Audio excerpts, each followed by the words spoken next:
Got it one more time.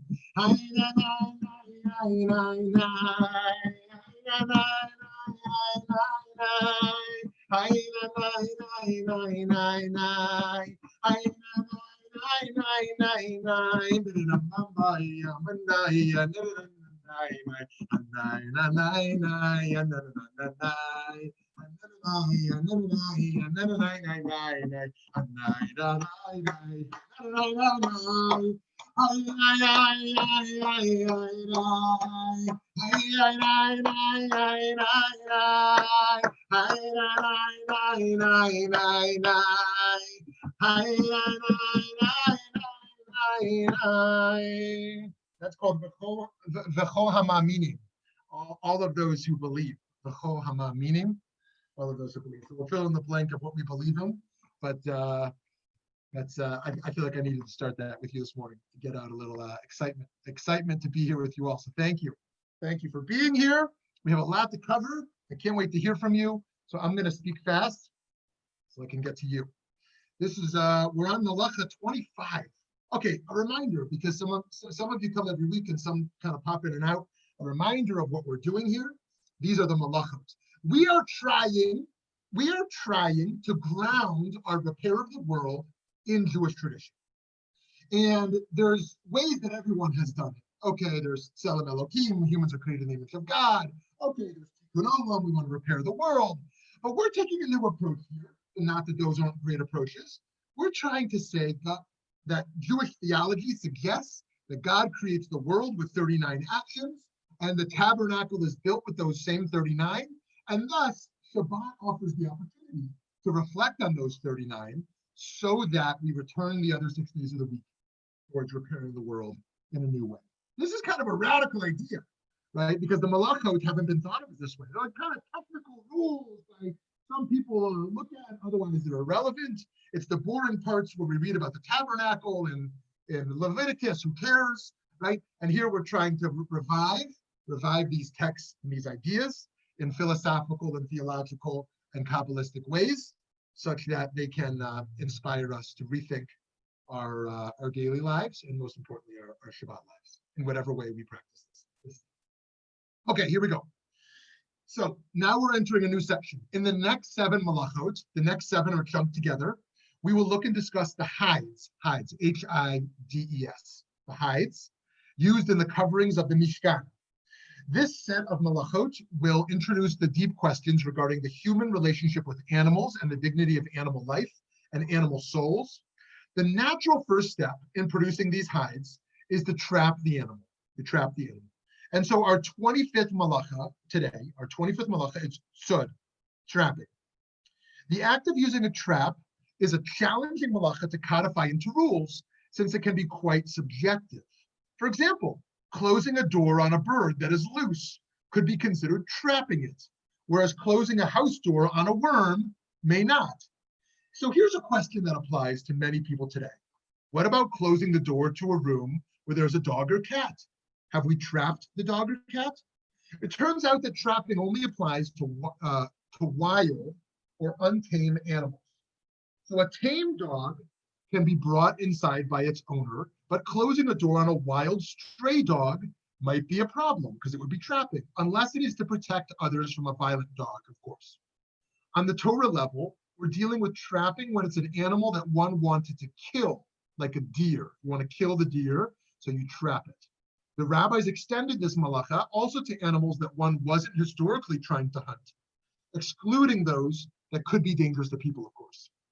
One may, for example, place a cup over a bee if one fears being stung, or most obviously, an animal that may be life-threatening, like a poisonous snake, which is a reality here in Arizona. I recall living on a caravan in the West Bank for 2 years, and one Shabbat, there was a wild dog, I mean, a huge beast, not like something you'd see, a huge, huge beast, and someone trapping it inside of a caravan. And there was a whole discussion around trapping this dog on Shabbat. Even when we wish to protect ourselves, we can do so more compassionately. Rabbi Moshe Feinstein argued that although it is permitted to kill insects, right? You see a mosquito in your house, Jewish law, you are permitted to kill that insect. It is better to kill insects or rodents by indirect means, such as setting a trap, rather than directly killing them with your own hands or using something else as opposed to a direct hand. He suggests this approach is based on character development, lest we become used to acts of cruelty. Even though we need not be too concerned about compassion to mosquitoes, nonetheless, on a character level, we don't want to condition ourselves towards taking any life directly. Human beings becoming entrapped psychologically. In this connection to human beings become entrapped, Eckhart Tolle, the New Age thinker, offers a new interpretation of an idea emerging from Jean-Paul Sartre, the great French existentialist. Here's what he writes. I can't remember if we have a slide for this quote or not. I guess not.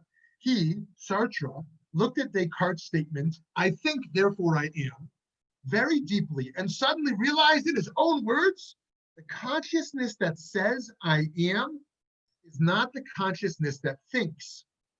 What did he mean by that? When you are aware that you are thinking, that awareness is not part of thinking. It is a different dimension of consciousness. And is that awareness that says I am. If there were nothing but thought in you, you wouldn't even know you're thinking. You would be like a dreamer who doesn't know they are dreaming. You would be like a dreamer who doesn't know they're alive. You would be as identified with every thought as the dreamer is with every image in the dream. Many people still live like that, like sleepwalkers, trapped in an old dysfunctional mindset that continuously recreate the same nightmarish reality. When you know you are dreaming, you are awake within the dream. Another dimension of consciousness had come in. Tolle continues, at the core of all utopian visions lies one of the main structural dysfunctions of the old consciousness, looking to the future for salvation. The only existence the future actually has is a thought form in your mind. So when you look to the future for salvation, you are unconsciously looking to your own mind for salvation. You are trapped in form, and that is ego. Okay, so what's happening here is that Tolle is arguing, based on Descartes, that there is a cognitive capacity of thought. But consciousness is separate from cognitive thought, and that's why it can go beyond.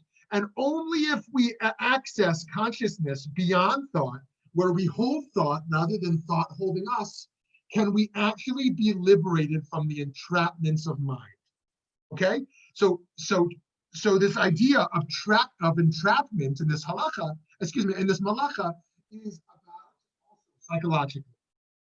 That we have dysfunctional old ways of thinking about the world, and only if we step beyond those thoughts and control them, can we actually evolve and grow.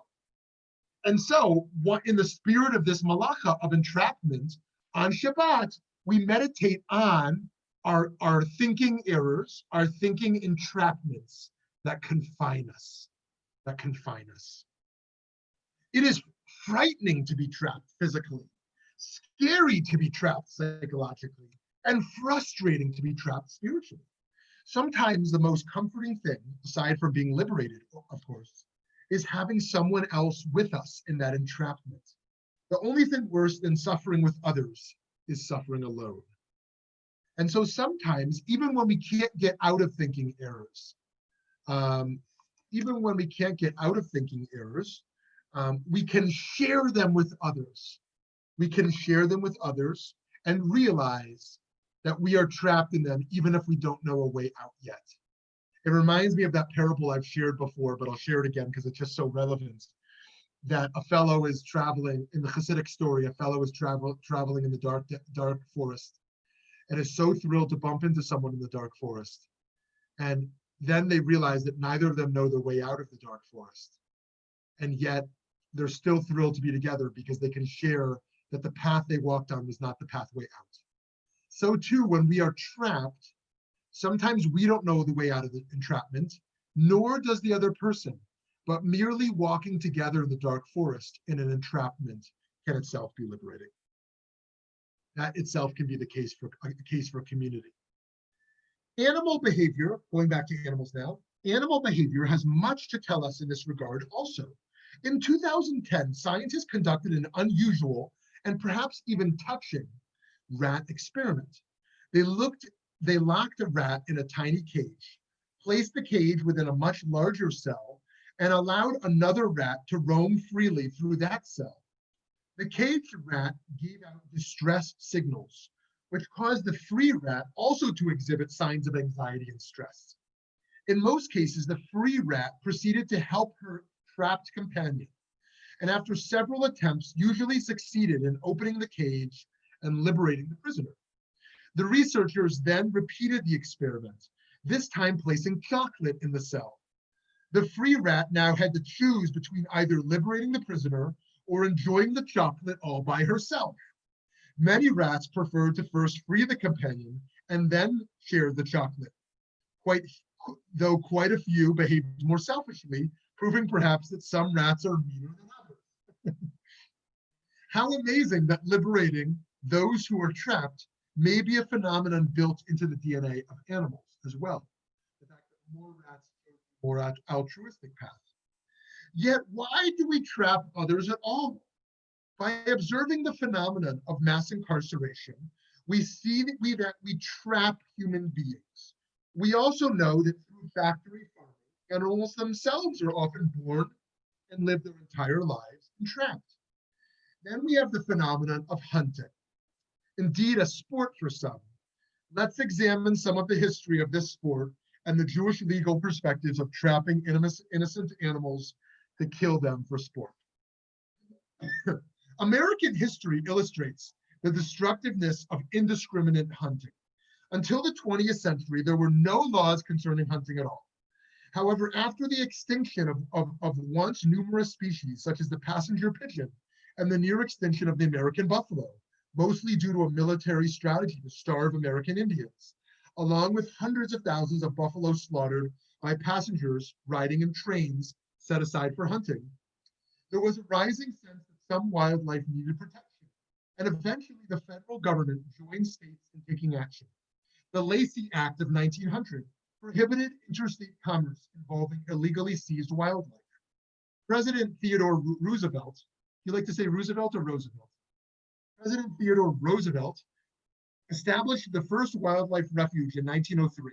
And in 1905, the Game and Bird Preserves Act laid the foundation for many wildlife preserves and refuges where animals were protected from hunting. Then in 1913, the migratory bird law began to protect migratory birds on a federal level. And over time, hunters had to leave a hunting license or stamp to hunt waterfowl and endangered species.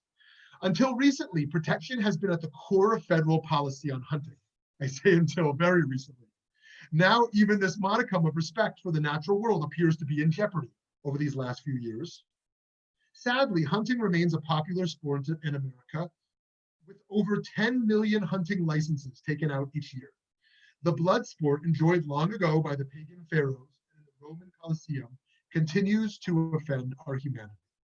Jewish law is quite clear on this issue. Rabbi Chezkel Landau, an 18th century halakhic authority, forbids recreational hunting, which he considers to be cruel in light of the Torah prohibition against pain to animals. Among other considerations, he argues it's a waste of time.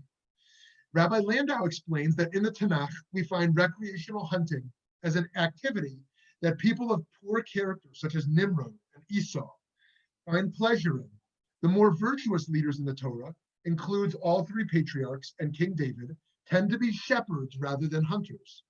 The Midrash teaches that Moses, was chosen as the great leader precisely because of his compassion he showed to animals. Rabbinic source after source demonstrates that. Furthermore, the Ramah, Rabbi Moshe Isserlis, writes that one who hunts with dogs will not participate in the great feast upon the arrival of the Mashiach, of the messianic arrival. The Talmud teaches that we should not walk in the cruel ways of idolaters by attending gladiator events or circuses or other events that use animals as fodder for entertainment. Actually, on a personal note, this was a transformative moment for me. Perhaps one of my first animal welfare commitments. I was living in France, and I went to Spain, and my friends who I was traveling with were going to a bullfight, and I paused and I said, "What happens at the bullfight?" And it sounded like fascinating entertainment. Wow, I never would have an opportunity to attend such a thing. And then I paused, and I said, "You know what? I don't understand why I would enjoy that or how I would enjoy that." And it was the first moment where I chose to pass on something merely out of a concern for an animal. I'm embarrassed to say I was 21. Rashi adds that included here is the hunting of animals by the means of dogs, all for the sake of merriness and frivolity. The Ramah teaches that hunting might be forbidden on weekdays as well as on Shabbat because of the ways of frivolity. Or HaChaim explains that humanity was only given permission to kill animals when necessary for food, but not for other reasons. Here I want to emphasize, Jewish law is clear that it is permitted to kill animals for food. Rabbi Shaul Mortira argued that hunting was forbidden due to the cruelty involved. Rabbi Shimshon Morfogro also argued similarly that hunting is forbidden, that we should not follow the cruel ways of Esau. It's associated with Esau. Although the Torah refers specifically to hunting wild animals, it also explains that their blood must be covered. Commentators take a number of different approaches to explain the reason for this mitzvah of covering the blood. Maimonides argues that this ritual is meant to distance Jewish practice from pagan blood rites that celebrate blood. He suggests that pagans would collect the blood after slaughter and eat the animal's meat while sitting around the blood. For Maimonides, we pour out and cover the blood to distance ourselves from these pagan practices of using blood to connect with spirits. Here's what Maimonides says. They imagined that in this manner, the spirits would come to partake of the blood, which was their food, while the idolaters were eating the flesh. That love, brotherhood, and friendship with the spirits were established because they dined with the latter at one place and at the same time. This idea that blood was kind of transcendental. We are alive with our blood, and you can witness the blood of the deceased, and this blood can be used in a pagan worship to awaken spirits and to connect with them, because flesh is so dead. Kind of this interesting category. The Sefer Achinuch suggests that we cover the blood in order to refine our innate human character. The author of the Chinuch argues that if one were to become accustomed to merely slaughtering animals and immediately consuming them while their blood still lies before us on the ground, we might become even more insensitive to the world, numbed to quotidian violence. Thus, the mitzvah is present as an instruction to cultivate compassionate virtue. By the way, Jewish tradition does have this intense relationship to blood. Think about the bris milah. Think about the circumcision of little boys. Think about the menstruation traditions around how Jewish tradition celebrates and acknowledges and ritualizes women's and girls' menstruation. So there's a lot to say about blood itself. And think about the idea of the ultra-Orthodox communities through the Zaka, that when there's a terrorist attack, or not even a terrorist attack, that's the most obvious case in Israel, that they go and they suck the blood out of the basits or out of the concrete so that the blood can be buried along with the body as well. The idea that no blood be left behind. Rabbi Shimshon Raphael Hirsch takes a different approach to this mitzvah. He suggests that we cover the blood in order to distance ourselves from the animalistic essence of human beings. Animals kill other animals without thought, but as humans, we must be more elevated. According to Hirsch, we refrain from consuming the blood to demonstrate that we are not animals and to prevent the life force of the animal, the blood, from entering into our life force. As you know, one of the ideas of kosher meat is that the blood is removed, as opposed to kind of bloody meat found in non-kosher meat. This is one of the distinctions. Each of these approaches acknowledges that killing animals reflects an aspect of our own humanity. There seems to be a traditional discomfort with the reckless way other societies have handled this. Even further, there's an implicit demand that one be connected with one's food source. Thus, Jewish law and its underlying values completely rejects the norms of the factory farming industry as it exists today. Some may see these rules around covering the blood as a basic manner of food preservation, since it's evident that in ancient times that bloody meat spoiled quickly, whereas meat drained of blood and salted could be preserved without refrigeration. This would be helpful. Other cultures follow parallel principles, such as the Muslim halal meat of draining blood, which, by the way, it's just worth noting that halal, the Muslims who observe halal can eat kosher meat. The kosher meat is more strict than halal, but it doesn't go the other way. Those who keep kosher can't eat halal meat. There's not enough there. So halal is more lenient than the kosher tradition. In fact, the halal symbol tells kosher consumers nothing at all. I do have a dream of having a joint Muslim-Jewish stamp that shows that we've collaborated, that something is kosher and halal. I think that'd be a cool partnership. In any case. And the old European and then American culinary custom of smoking and salting meat as well. The ancient Jewish sages obviously had more in mind than a meat inspection code. Similarly, blood-borne diseases such as rabies, malaria, hepatitis B, and HIV lead modern healthcare workers to be careful. Relevant knowledge is a modern development.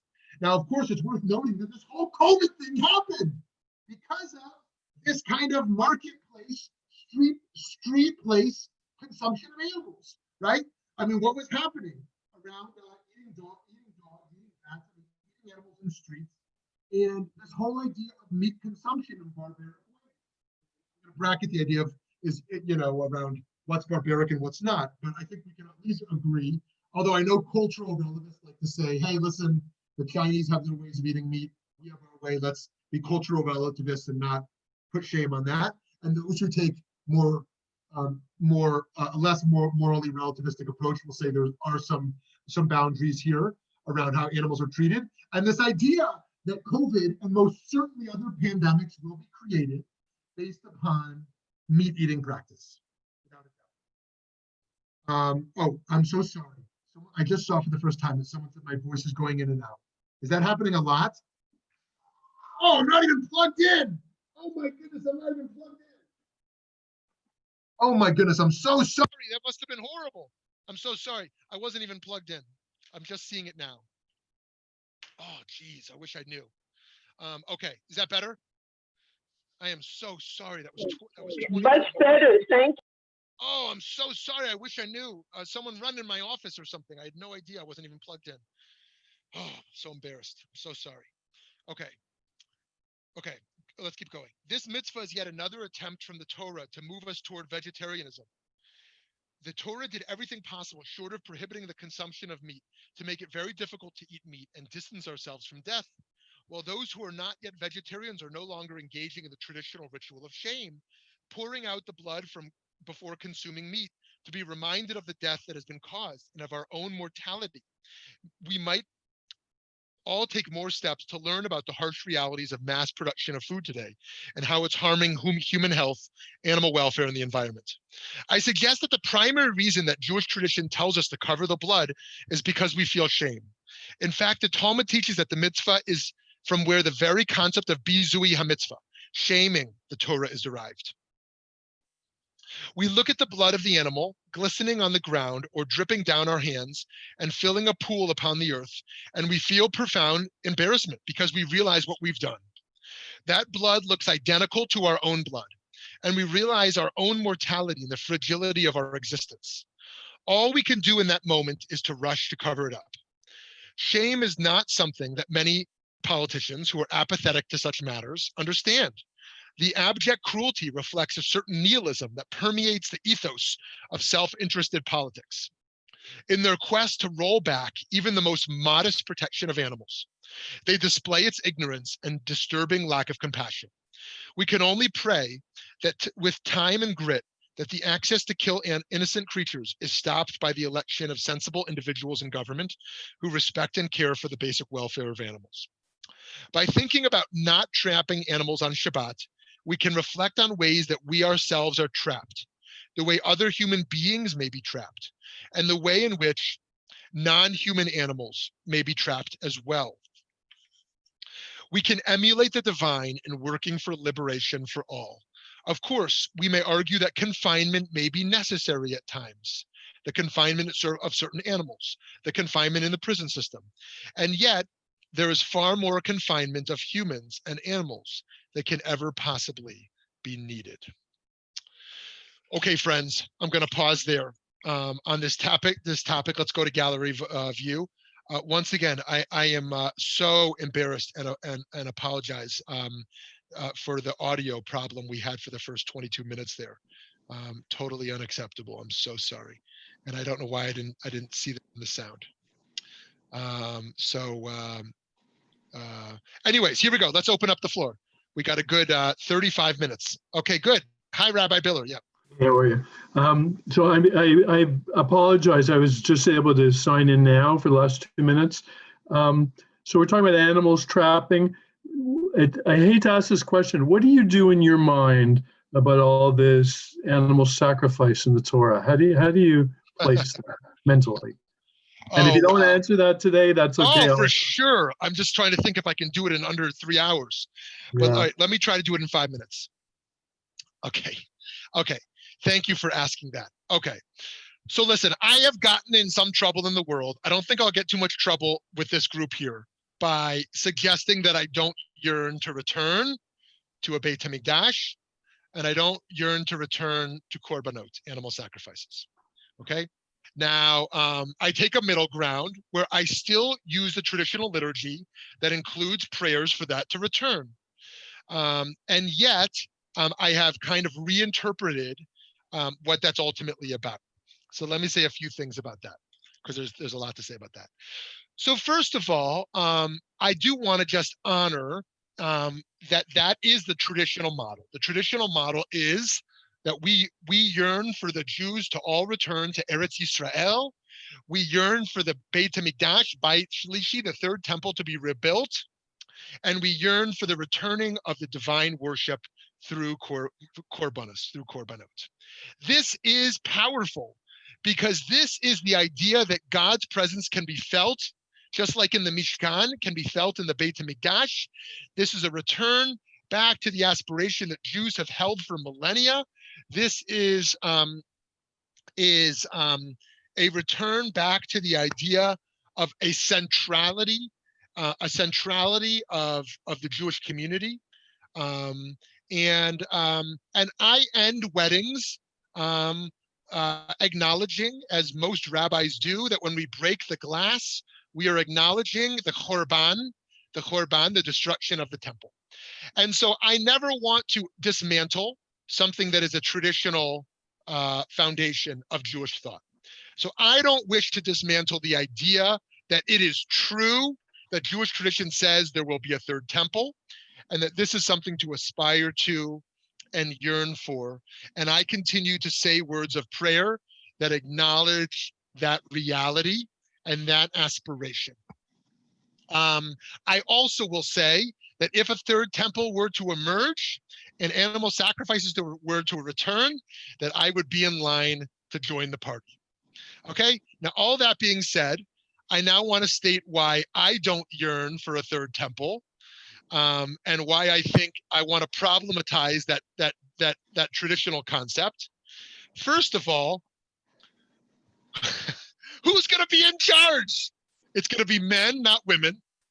It's going to be the Haredim, the ultra-Orthodox, nobody else. It's going to be a return from rabbinic tradition back to priestly tradition. It's going to be a return from worship through prayer to worship through animal sacrifice. It's going to be a return from decentralized, diverse, global Jewish life to centralized worship.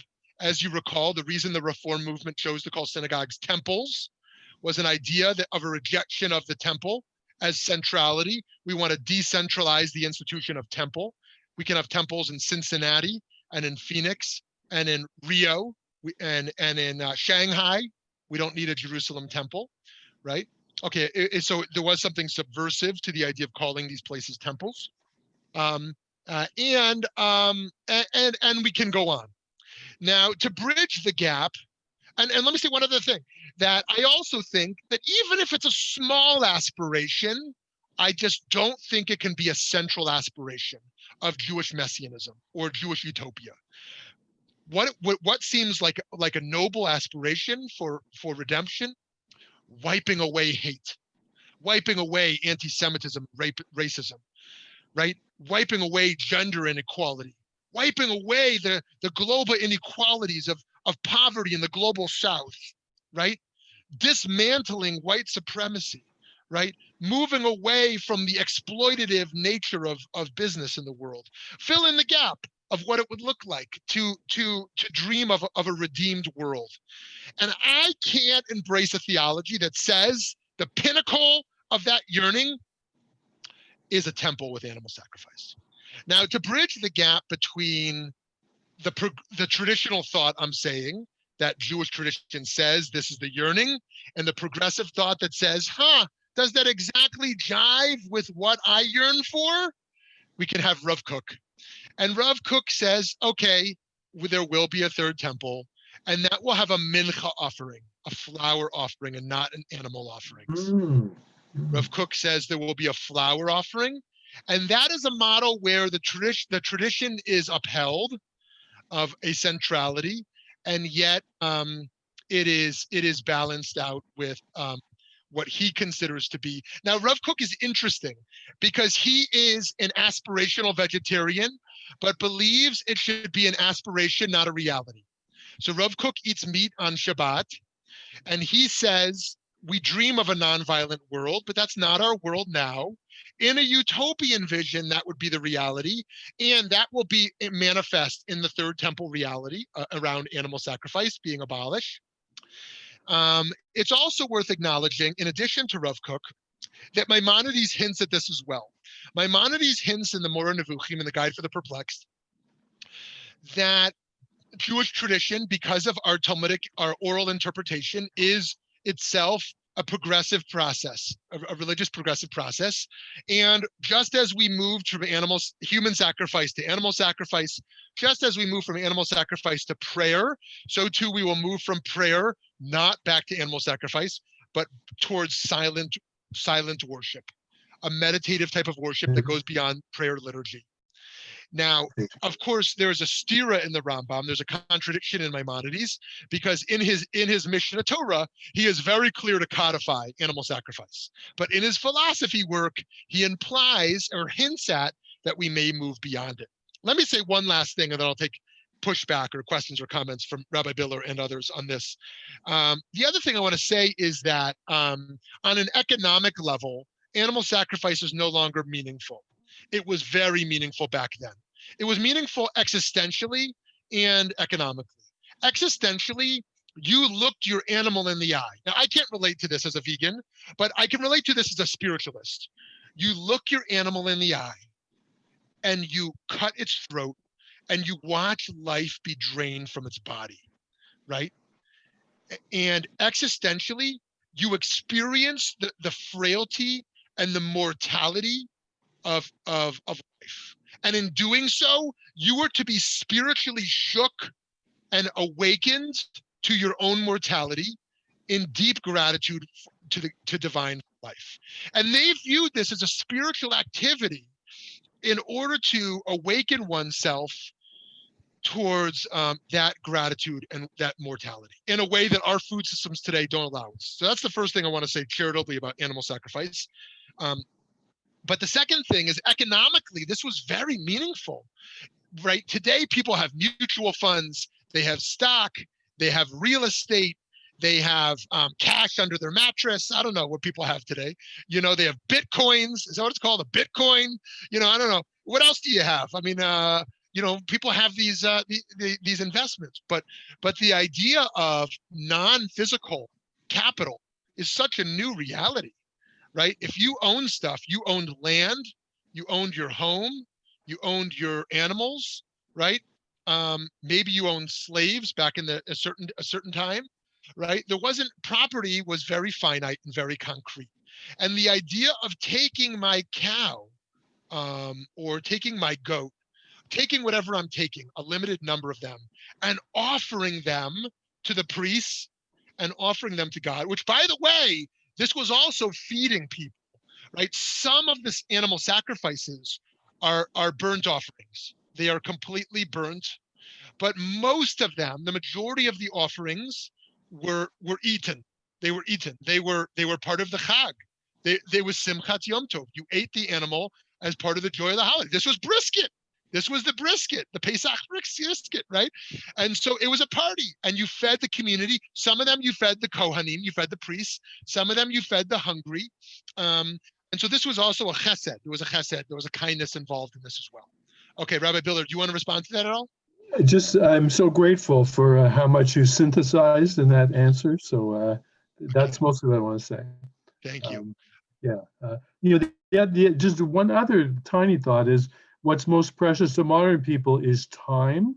And so when we go to a service, as opposed to taking a sacrifice, we're giving what's most precious to us. Beautiful.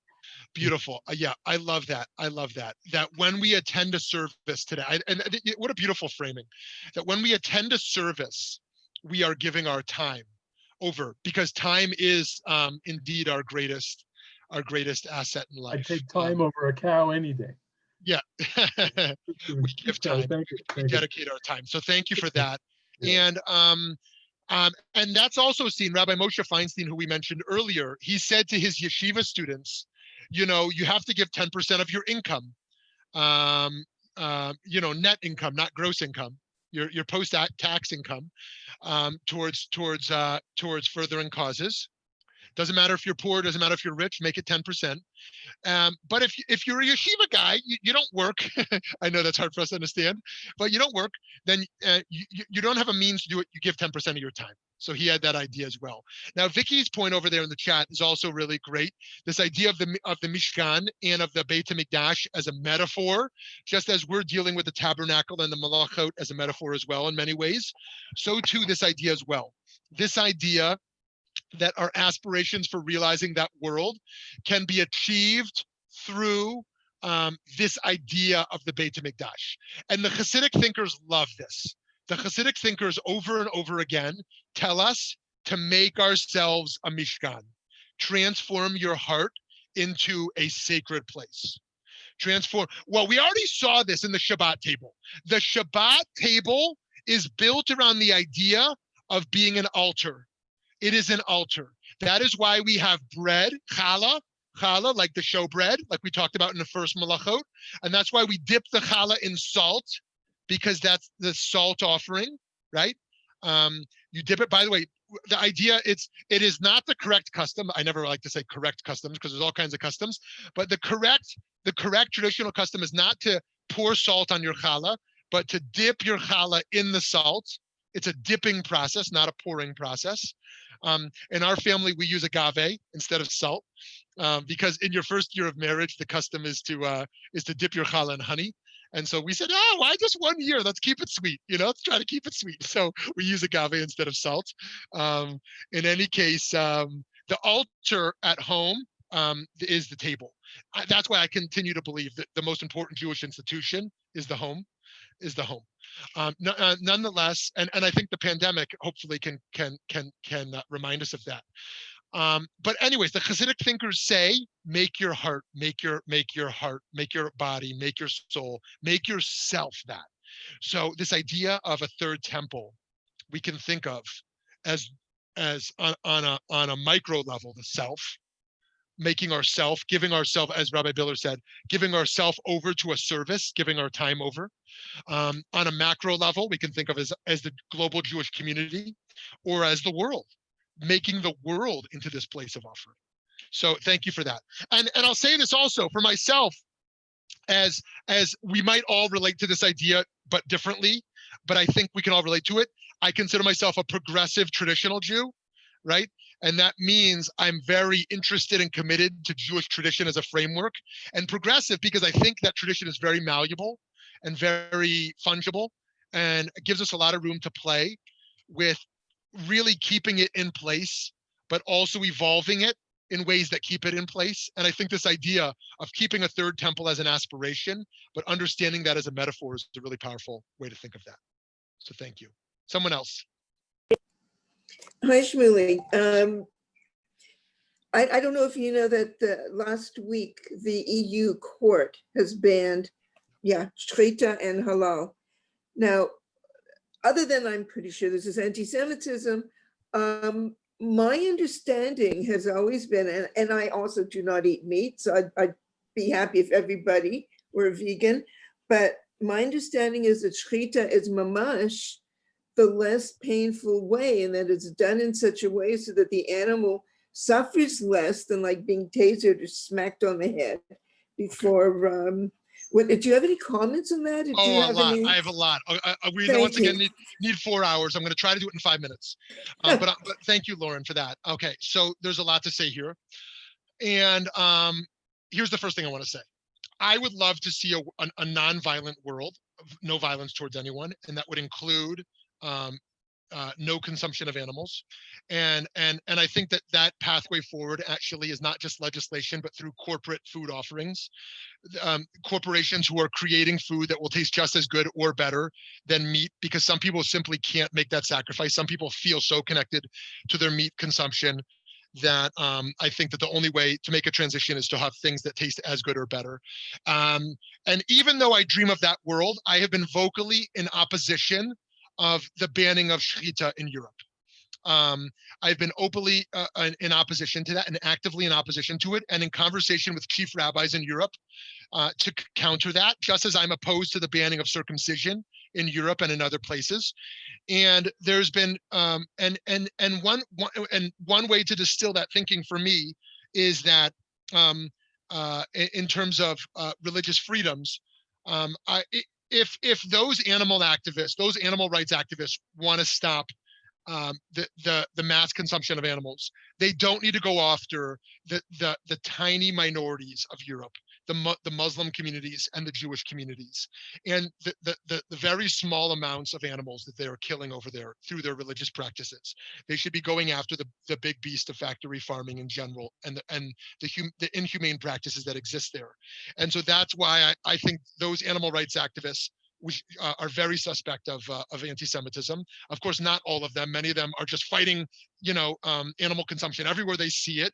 But I think they should lay off the religious minorities and tackle the big beast of factory farming in general. And I'm in conversation with leaders in Europe. I think we should be very worried about the rise of anti-Semitism in Europe. And I think the answer should not be move away. It bothers me so much when I have these Facebook trolls that when we talk about the Shoah, and I have these comments from people who say, oh, basically what they're saying is, those foolish Yidden should have seen the writing on the walls and gotten out of town, right? Blaming the victim for what they should have seen and why they should have fled in 1936 and 37 and 38. Cheryl, in her great work with the Jewish Film Festival, there's going to be a film over there about Joachim Prince, which you can enjoy, Rabbi Joachim Prince, and I'm having the privilege to say a few words about that. And he was expelled in 1937 rather than fleeing himself. But there were voices who were calling to leave, and there were also good reasons to suspect that 39 was not going to go the way it went. In retrospect, it looks so obvious. Nonetheless, we don't blame the victim. And today, even though the writing is on the wall of dangerous things, and I know in progressive circles, people don't like to point to Muslims, because I believe very deeply in Muslim-Jewish dialogue. I believe very much in Muslim rights and welcoming Muslim refugees into America, fill in the blank. And yet we know that it is not only white supremacists, white nationalists in Europe that pose a great threat to the Jewish community. It is also fundamentalist Muslims who are coming from fundamentalist Muslim countries who pose a great threat to the security of the Jewish community in Europe. And we can hold both of those realities. Care about Muslim security, cares about Muslim refugees, care about Muslims being welcomed into Europe, and be aware that that the violent threats that are rising towards Jews in Europe is very complicated, and something that we who are concerned with the global security of the Jewish community should be prioritizing, and be aware that it is very offensive to them when we tell them the answer is Aliyah. They don't want take the 600,000 Jews in France, or however many are over there now. They don't want to be told, move to America, move to Israel. That's their home, just like Phoenix is our home. And it would be offensive to someone to say, get out of town. It's offensive to them. They want partnership and collaboration. In any case, that was okay. So going back to your point there, Lauren. So that's my long-winded answer as to why I oppose the banning of shechita, and why I would defend shechita. Now, let me be clear, as I have been clear, that kosher is no longer the higher standard. It makes me sad to say that as a traditional Jew, and I've gotten into a lot of trouble saying that. I wrote an article in the Wall Street Journal, and the kosher mafia, literally the kosher mafia, came after me. They tried to publicly shame me. They tried to take away my career. They got people in my own circles to come after me, and the Orthodox Union, it's a big problem. It's a big problem. So even while I'll defend these rights, there is so much money tied up in capitalistic kosher systems today that and I've been one of the few who has publicly on a high level been critical of those and acknowledged that it's no longer a higher level, that has gotten me into some trouble. And so I kind of laid low on it for some years since that. But let me lay out a few factors, and then I know there's other things to talk about. Okay. Number one, the worst thing about animal treatment, and this is the other reason why I'm against the banning shechita, the atrocious treatment of animals in factory farming, it is not about how they die, but how they live. Yes, the last 2 minutes are bad. It's traumatic and it's painful. But if you're born in a crate and you live your entire life in a crate and you never nurse from your mother and you never move out of the crate and you are tortured and beaten, and know nothing of any emotional or physical health, that is the worst part. Kosher systems say nothing about the treatment until you get to the final shechita. That's a problem. That's a problem.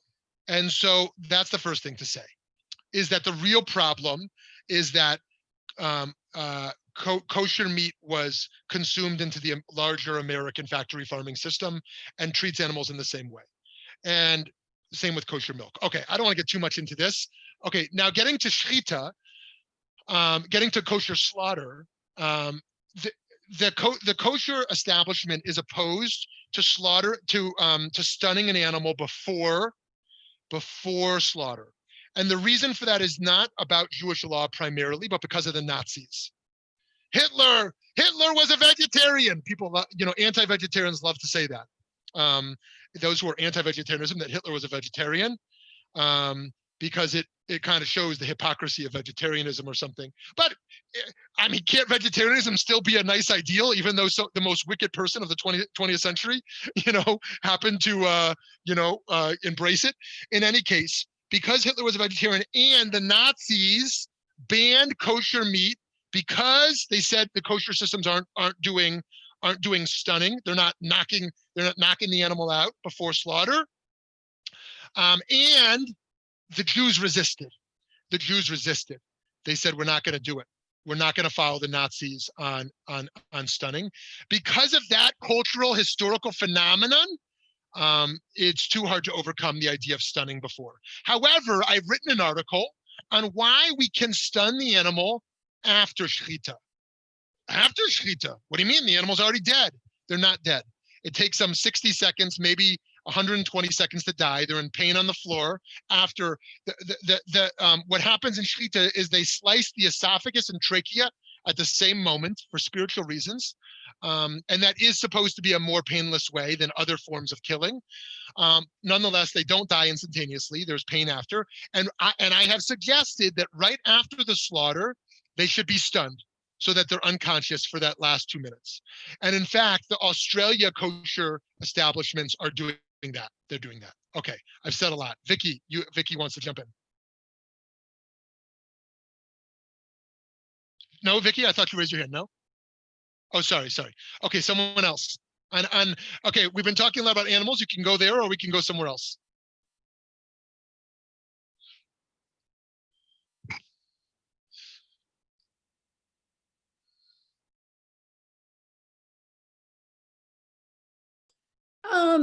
In regard to animal sacrifice at the temple, my feeling is that Judaism then was very tribal.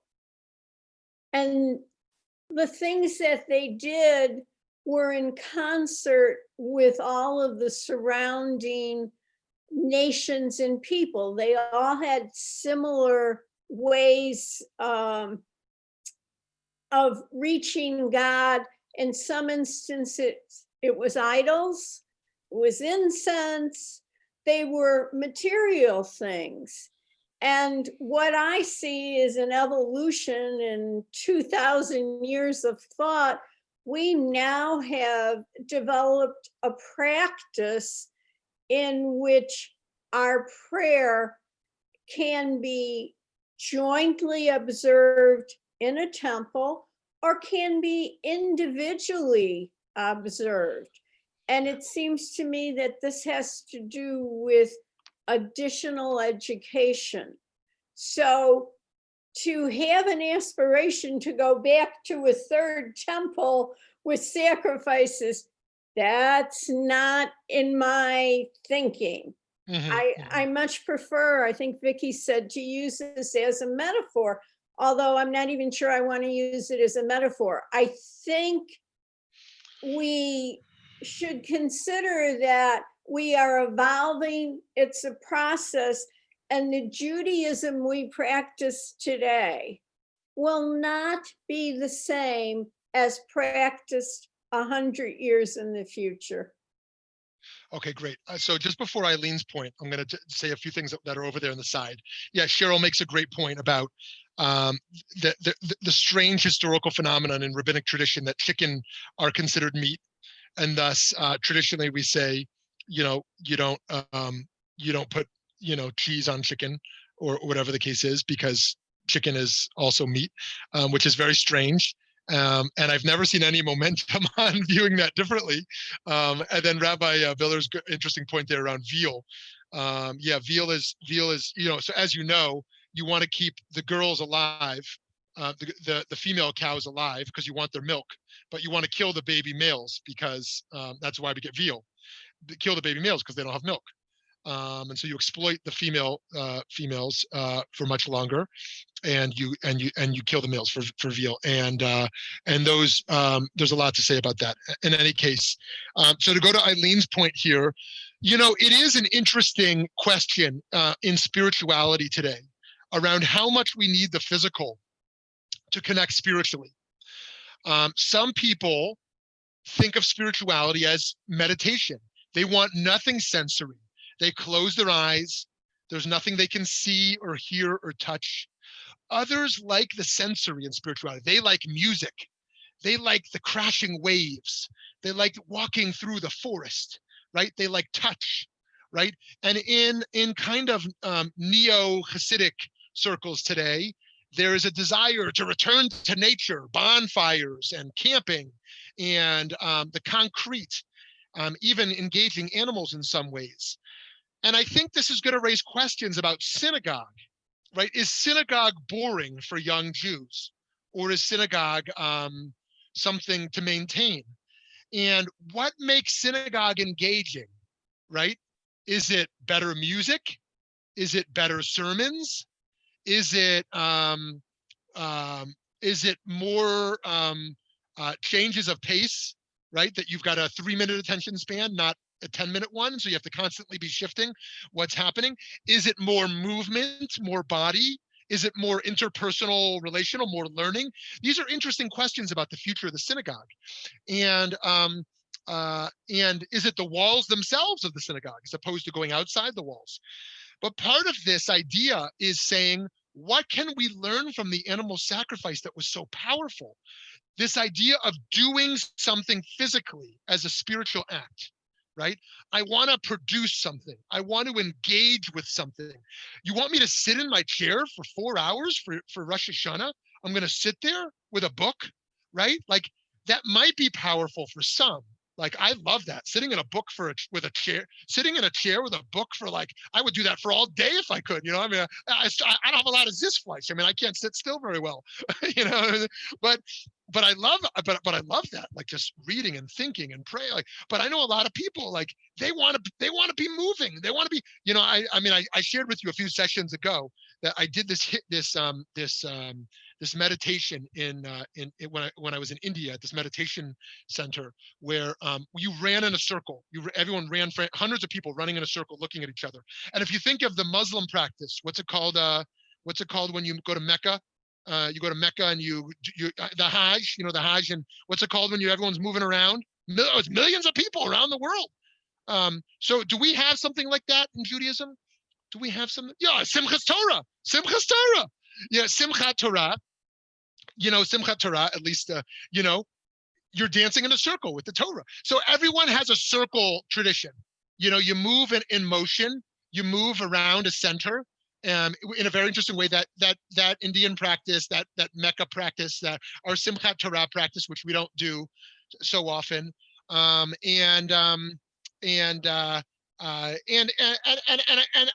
the things we might ask is, what can we learn from animal sacrifice that was so powerful, and how can we incorporate that into spirituality today, right? What could people get up and do during a service, right, that would have them feel existentially alive, you know, physically engaged? It's an interesting thought experiment, you know, and some people might not want to do it, but some people might want to do it. I mean, anyone have any ideas? Yes, please, Carol. Dance. Dance. Yes, dance. Yes. Dance and music. I mean, that would be fun. Yes, you know, dancing is great, and music is great, and for us to think about more ways to incorporate that, you know, I mean, I'll say, you know, one of the things that we do very poorly at VBM is prepare people for what is going to happen in the room that they arrive in. And we have people who show up at VBM who want to sit in a chair and listen to a lecture. And we have people that show up at VBM who want to dance. And I remember last year we had one of our hippy dippy rabbis arrive, because, you know, we have a balance. We have like boring academics who are really smart and I love them. And we have hippy dippy rabbis who are like way too hippy dippy. And I love them. And we have that balance because people love different things. And one of these hippy dippy rabbis came and had everyone standing up around the table, dancing and doing, like touching each other. And one of these guys who was showing up for a lecture, he was way outside his comfort zone. I mean, you could have seen this guy's face. I felt so bad for this fellow. He's like, what am I doing here? It's like, I didn't know I was signing up for this, you know? And so we have to figure out this different personality types, different spirituality types, you know, and how to do this kind of thing. Yes, yeah, Cheryl. Isn't davening and the movements of davening and all the, I mean, we use at our shul now, we use Lev Shalem, the Siddur Lev Shalem. And in that Siddur, there's actually pictures of what the movements are supposed to be, that, you know, all the shuckling and davening and bending and all of that stuff. Isn't that speaking to your point of movement? Yeah, I love it. And you know, and this is part of the problem of American Judaism's assimilation into the church culture. Church culture, you sit in your chair, you know, there's decorum. People want quiet. People want quiet in Jewish spaces. Now, like a church or a library, right? Kids are too disruptive. The Jewish space is loud. You go into the Beit Midrash, people are yelling, they're arguing. You go into shul, there should be kids running around. There should be people shuckling and dancing and moving. It's true. I mean, I love quiet spiritual spaces, but the Jewish communal space is supposed to be noisy. It's supposed to be noisy. It's supposed to be chaotic. And I think that we have seen this in all the denominations of American Jewish life. This part of this assimilation into church culture, library culture, where we sit still. And the shuckling is so powerful, moving our body ecstatically in motion, right, is such a powerful experience. And I mean, I have come to love perfectly still prayer, but I also love ecstatic prayer. I love the ecstatic prayer. Yeah, Carol. Well, what about the Black church? That's not. Oh yeah, the Black church is awesome. So maybe that's it. Maybe we need to follow our more Black Jews, not to assume that Black Jews are a part of Black church culture, of course, but be inspired by Black church culture. You know, it's amazing. So some synagogues who bring in Black gospel folks for Martin Luther King Jr. Day, and then you see it. The whole synagogue is like jumping around because the gospel, the way that they're singing and dancing is so different to what our typical culture looks like. And maybe that's where we need to learn. You know, maybe that's where we need to learn. And the truth is, we need a revolution of Jewish music. Okay, Karl Bach had a lot to offer. There's a lot to say about Shlomo Carlebach. Debbie Friedman had a lot to offer. There's lots to say about Debbie Friedman. But like, okay, we're in 2020. Who are the great Jewish musicians of 2020, right? You really can't name a lot. Okay, there's some fine musicians, right? But who is creating a spiritual revolution through Jewish music? I would love to highlight that and amplify that, because I find most of the new stuff to be, I don't want to say anything critical. On a personal level, it doesn't move me to where I need to go, which might be a problem with me, not with them. Or maybe that we're not amplifying those voices. But I still use Debbie Friedman for Havdalah. I still use some Karlbach Nigunim for certain things, right? I still like the traditional Kol Nidre, but we need a music revolution, because music represents the zeitgeist. The music we listen to represents the worldview of the moment. And I love classical music. I love old style music. I love that stuff. But to be alive in 2020, we need music that speaks to this moment. This moment. And Jewish culture needs that music, right? And, you know, it can't just be that Hatikva awakens the Zionist consciousness. It can't just be that some of those people I mentioned awaken the soul. We need to experience this. We need to have think tanks, open spaces of experimentation with our own soulful music. And each of us can do that in our own spiritual practices. So friends, here's what I want to close on. We talked, Mattis Yahu was fasting. Some of these other folks, yes, Yank Yehuda, thank you for those ideas. Nissim Black, if you're into rap, God Elbaz, Eitan Katz. There are brilliant things happening. I don't want to diminish that. Brilliant things that are happening right now. And Israeli culture has so much more than American Jewish culture. But I just want to say that today we're talking about trapping. We're talking about trapping, and we are looking for a world, again, Shabbat consciousness, not in a broken world where there's going to be entrapments, but a world where people and animals are liberated from confinement. And on a personal level, we are spiritually entrapped. American Jews are spiritually entrapped within a frozen tradition. We are accessing 1970s Reform Judaism. We are accessing 1980s conservative Judaism. We're accessing 18th century Polish shtetl Orthodox Judaism. We are living in frozen frameworks that are not alive to the moment, alive in relationship to that tradition. And that requires a lot of spiritual awakeness. But here's the problem. We go to synagogue because we want the reliability, the familiarity. The worst thing the cantor can do if he doesn't want his or her head cut off is change the melody. Change the melody. What are you doing? I love that melody. And they call it the traditional. They say use the traditional melody. Traditional melody. You want the one from 1960s? You want the one from 1972? The traditional melody to 9 from 15.2? What do you mean? We don't have any traditional melodies from the 18th century, or not to mention like 2,000 years ago. We don't have a Masorah. We don't have a tradition of melodies. We lost it because there were no recordings. We didn't have some things. You can feel the energy that's kept alive, but people want the traditional. They want Barbra Streisand. That's the traditional melody. Okay, tradition. I want the traditional one. Barbra Streisand. It's hilarious, you know? So anyways, friends, a spiritual awakeness. I would love to think about a spiritual think tank we can launch together where we experiment with breaking out of our entrapments. Make Judaism come alive. come alive in learning, come alive in experimentation in ways that we and Jews of all ages and experiences could release themselves. Friends, have a wonderful day. Have a wonderful day. I can't wait to see you next week. Sorry for all my tangents and the audio in the first 20 minutes. See you soon.